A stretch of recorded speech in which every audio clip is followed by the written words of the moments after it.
2018 Jeep Cherokee CV axle removal on the right side. I took the wheel off first, jacked the car up at the wheel, took the wheel off, popped the center cap out, put the wheel back on the ground to get my 36mm socket in there and break it loose while the wheel wasn't spinning. I used a big 1/2 inch with a jack as an extension on the handle. Came right off. Then I took the wheel back off, jacked it up, took the wheel back off, and just tapped the axle and it came loose.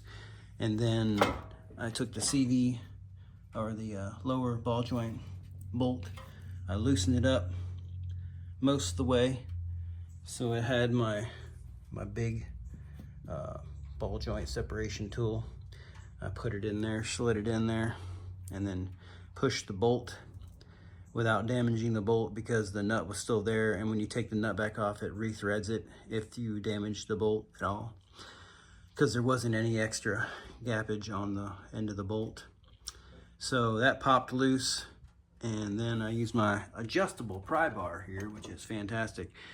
Actually, I didn't.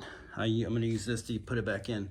I lowered the car down a little bit so I can get my jack underneath the rotor and jack the rotor up, and then the ball joint was able to, it just came right out. And then I got these 2 bolts here out on the CV axle. They are 13mm. I took those 2 out, and then I pried behind